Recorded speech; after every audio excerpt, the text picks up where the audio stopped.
Puff with you. You and Puff cool? No, I don't really rock like okay, that. damn, all right. Elon Musk running Twitter. Why? What did Madonna do? You can't be like a virgin at 63. Right. Do you ever see you and Ja like pictures together? When we say InstaVid? Nah, that won't happen. Wow. What is this penis enlargement lawsuit? My penis was enlarged since I was little. Okay. Big Boys 30 special edition. 50 Cent. He speaks his mind. So let's get into it right now, man. Big Boy 30 special episode. 50 Cent always has an opinion. Big Boy in the morning. All righty, man. It is going down. We got a friend up in here, 50 Cent. I'm here. Pleasure to have you in here. The first thing I said to Phil when he came in, I said, man, you back in that gym, huh?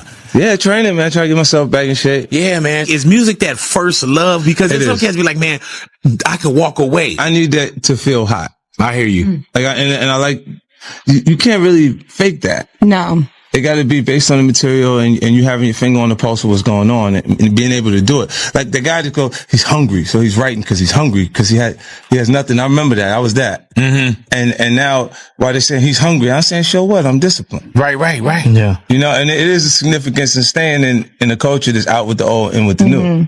You know, like we watch now, the guys will happen before, the hit will happen before they meet the label. When we talk about like social media and things like that, and you being up for every fight, there's nothing not that either embarrasses you or like, okay, the penis enlargement. What if I told you the biggest scandal in hip-hop history is about to explode?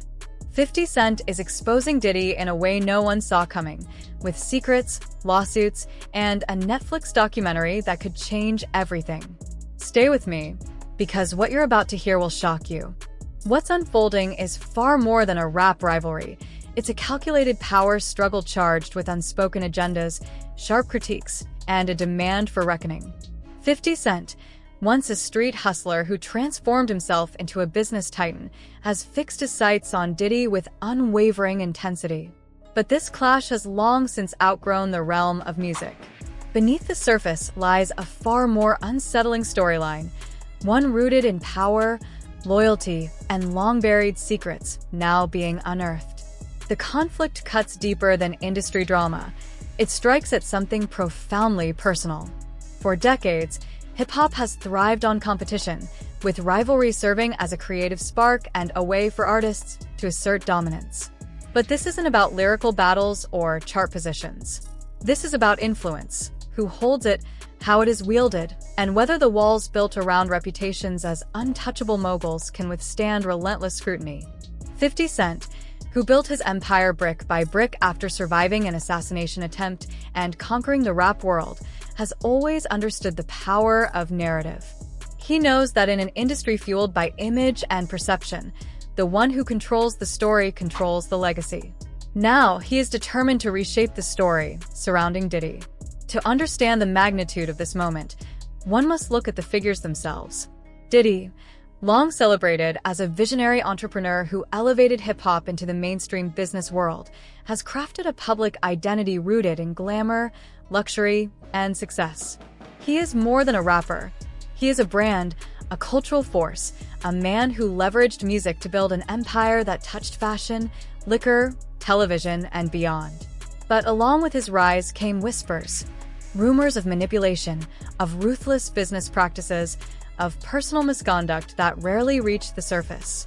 For years, those stories lingered at the edges of public consciousness, dismissed as hearsay or envy. Yet now, under the weight of legal battles and public exposure, the myths and the man are beginning to separate. 50 Cent has placed himself at the center of this unraveling. His pursuit isn't random, it's strategic. He recognizes that the moment is ripe. Public distrust of powerful figures is at an all-time high, and audiences are more willing than ever to question the polished images of their idols. By aligning himself as both exposer and storyteller, he positions not just his own voice, but the voices of those who have been silenced for years. His documentary project, already gaining momentum with major backing, promises to push hidden truths into the light on a scale that can't be ignored. What makes this battle even more compelling is its deeply personal nature. This isn't just business rivalry, it's a clash of legacies. Both men embody different versions of hip-hop's rise from the streets to the boardroom. 50 Cent represents resilience and grit, a relentless hustler who turned survival into success. Diddy, on the other hand, has long represented aspiration, polish, and the pursuit of opulence. Their confrontation symbolizes more than individual conflict. It reflects a larger struggle over what hip-hop power really means and who has the right to hold it. But power always comes with shadows. As allegations mount and secrets threaten to unravel, the stakes have shifted. This isn't simply about careers, it's about accountability. For years, the culture protected its icons, shielding them from full scrutiny in the name of loyalty or profit. Now, those shields are cracking. Former allies are speaking out, old wounds are reopening, and a culture that once celebrated silence is beginning to confront the cost of complicity. What we are witnessing is the collision of two unstoppable forces, one man fighting to preserve his empire and another determined to dismantle it. And as the layers peel back, it becomes clear that this fight will not be settled in studios or on stages. It will play out in courtrooms, in documentaries, in headlines, and in the collective memory of an industry forced to reckon with the truths it once ignored. The outcome is uncertain. What is certain, however, is that this is no ordinary feud. It is a reckoning, an unmasking of power, loyalty, and identity within one of the most influential cultural movements of the past half-century. The personal has become public, the whispers have become shouts, and the shadows are being dragged into the light. In this war of narratives, one thing is undeniable. Hip-hop's balance of power may never look the same again. Wish that they won in the lottery. Damn. And I give it to the lawyers to defend myself at points because I get the lawsuits, whether they pro me or other things that I got to deal with. Have you ever gotten something where you was like, man, this could end me? Nah, not really. You know what's ill is I get into these situations and a lot of it is, I look at it like it's the cost of business because it's frivolous stuff, but you still have to pay, if you want the best attorneys, you pay big money. So we are in a genre where we are here today, gone tonight. Yeah. You know what I'm saying? Why do you think that 50 Cent is so damn relevant? I love post the first album, and you know what I'm saying? Or I think, look, our culture loves things that are damaged. And at that point, I was probably the most damaged thing that they've seen. Mm-hmm. So when you come through and you say you're going to get rich or die trying, they love things that won't be able to sustain its position regardlessly. Like they get there and their own flaws of character will destroy them if you give them too much. Mm-hmm. You know what I mean? And that, it's interesting to watch. Like, it's like that you go, yo, the craziest things work. Like, gold all in my grill. Like Trinidad James thing. You look and you go, this is a real person. They look like the character from Martin. Right? Right? All right, here we go. Renee, mark that one down. No, but it was real. That's the way it looked. And we appreciated it. We liked it because it was like, yo, look at this. Why do you think we liked you? Was it because the shot 9 times? And coming in with all of that baggage. With everything that, everybody was still on the street. But then when we're finished, when we're done with that, why? Big, the guy that got shot 9 times, album says he's going to get rich or die trying, and everybody involved is still on the street. For years, quiet rumors have trailed Diddy. Tales of control, unchecked power, and shadowy business moves that never seemed to disappear. He was the mogul who seemed untouchable, a man whose influence extended beyond music into fashion, television, liquor, and culture itself. The whispers were persistent, but rarely penetrated the armor of his carefully crafted public persona. Those who spoke out were often dismissed as bitter, silenced by legal threats, or drowned out by the sheer force of his celebrity. Yet rumors have a way of lingering, haunting reputations, waiting for the right moment to break into the open. That moment has now arrived. Mounting legal pressure has pulled the curtain back in ways that can no longer be ignored. A stunning arrest has shaken not only the hip-hop industry, but also the larger world of entertainment, sending shockwaves through a culture that once regarded Diddy as untouchable. For the first time, the speculation is being forced into the harsh light of the public arena. Those who once whispered in the shadows are now speaking openly, their accounts amplified by the weight of investigation and the hunger for accountability. The glamorous empire Diddy spent decades constructing now faces the scrutiny of a world unwilling to turn away. At the forefront of this reckoning is 50 Cent, bold, relentless, and unafraid to attack what others dare not touch. This isn't simply a rivalry between two figures in hip-hop.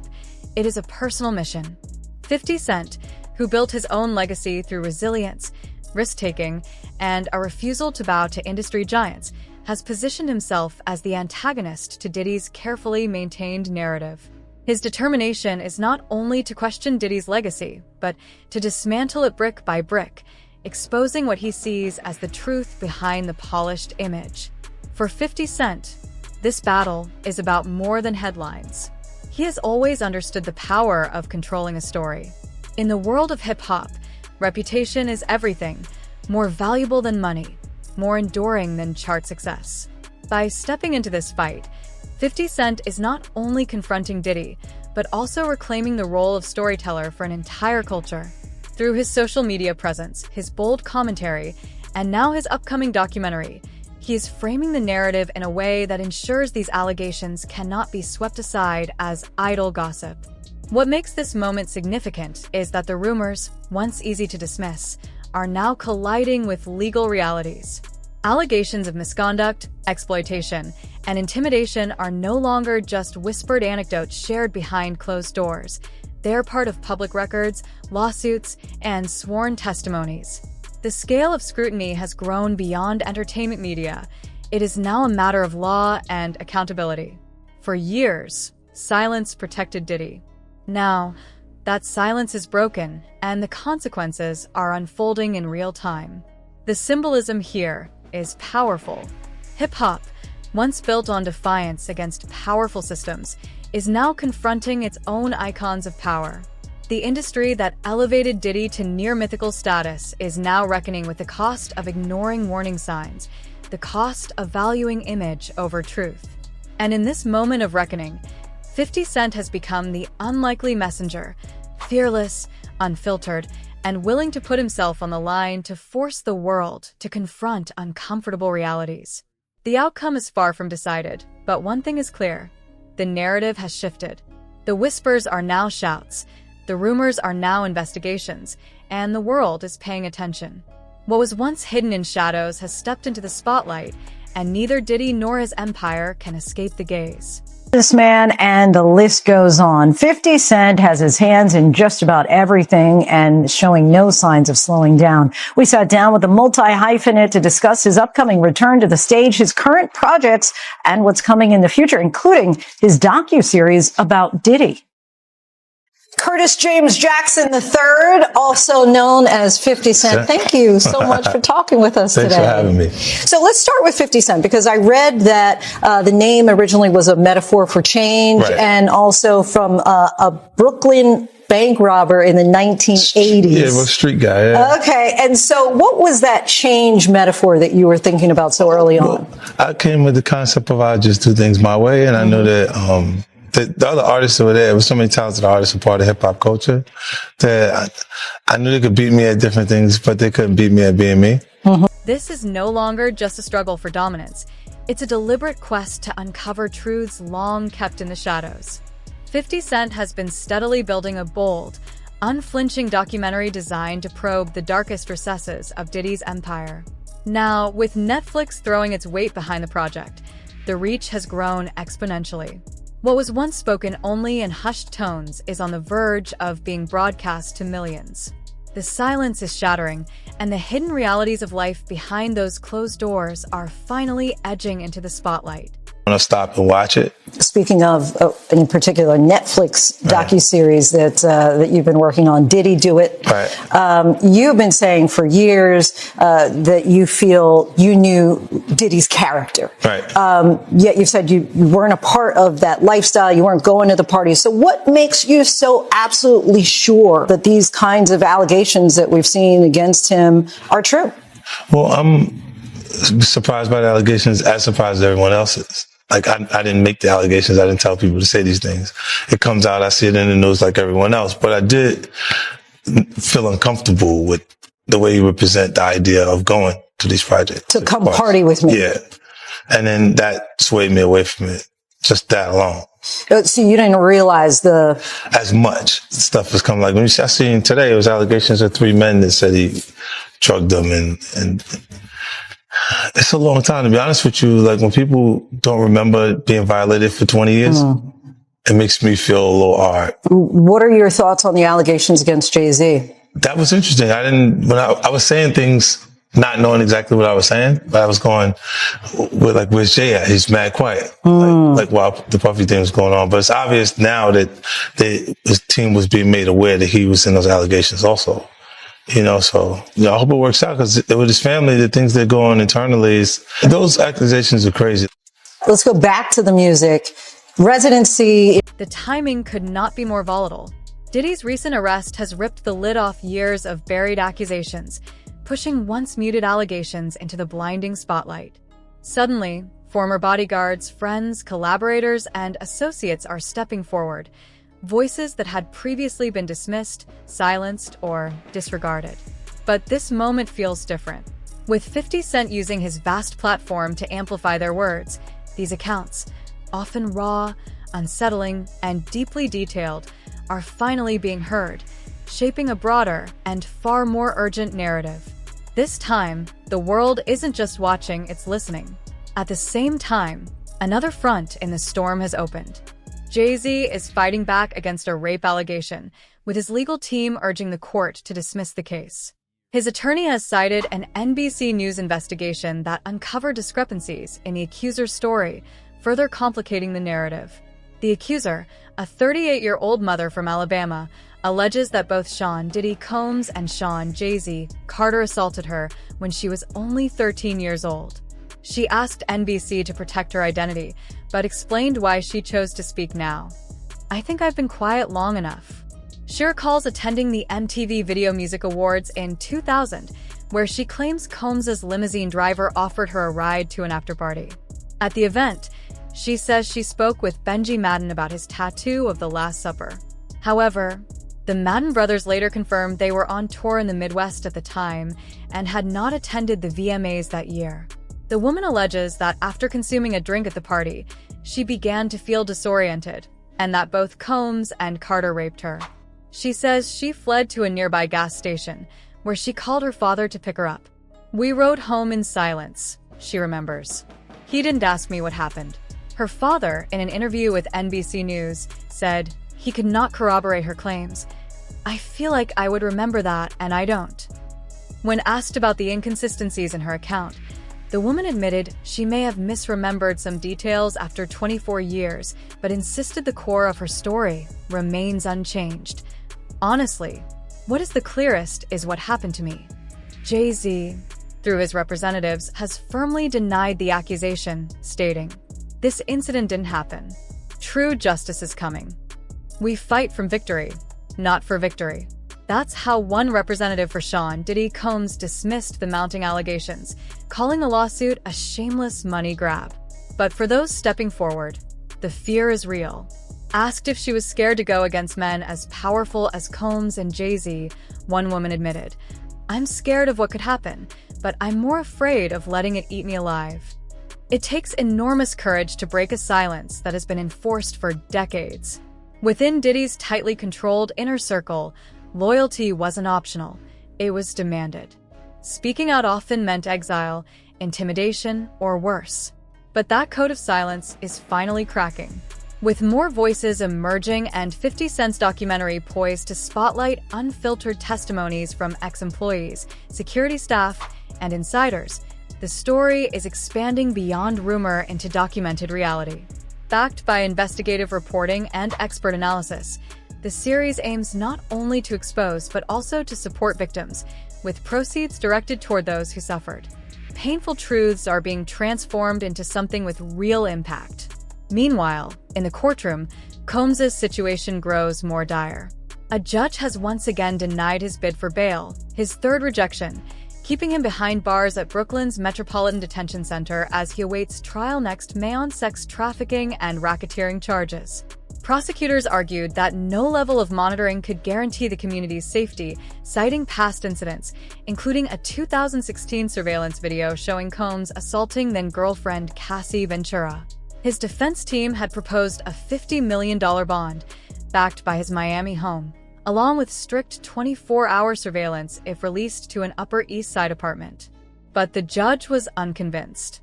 Reporters inside the courtroom noted his demeanor, smiling faintly, turning to acknowledge his children and his mother in attendance. Thinner, visibly worn, yet still trying to project confidence. Days earlier, his lawyers had scored a small victory when a judge agreed that prosecutors improperly accessed 16 pages of protected defense notes taken from his jail cell. That ruling briefly raised hopes of a favorable bail decision. But in the end, the court remained firm. Combs stays in custody. This latest chapter only underscores a broader unraveling. The allegations against Diddy suggest a troubling pattern spanning years, ranging from questionable business dealings to deeply serious accusations of abuse. The turning point came when Cassie Ventura, his longtime partner, filed a high-profile lawsuit. Though quickly settled in private, the move reignited scrutiny and emboldened others to come forward. For many, that settlement wasn't closure. It was a signal that there was more beneath the surface, a spark that ignited a reckoning long overdue. Among the new voices is a 38-year-old mother from Alabama who alleges that both Combs and Sean Jay-Z Carter raped her when she was 13. Speaking publicly for the first time, she told NBC News she had remained silent for decades but felt it was finally time. "I've been quiet long enough." Her account, however, has faced intense scrutiny. NBC's review found inconsistencies in her story. She claims she attended the 2000 MTV Video Music Awards, later meeting Combs' limo driver, who allegedly told her she was exactly what Diddy was looking for. She interpreted the remark as a compliment about her appearance, never realizing the sinister undertone she now associates with it. She says the driver took her to an after-party at a lavish White House-style mansion, where she recalls speaking with musician Benji Madden about his tattoos. But representatives for the Madden brothers have since confirmed they were not at the VMAs that year, as they were touring in the Midwest. The woman also revealed she has autism and suffered a head injury that same night, which she says has affected her memory of certain details. Despite the inconsistencies, she insists the heart of her story, the assault, remains true. Honestly, what is the clearest is what happened to me. Jay-Z, through his legal team, has strongly denied the allegations, calling them false and insisting this incident didn't happen. True justice is coming.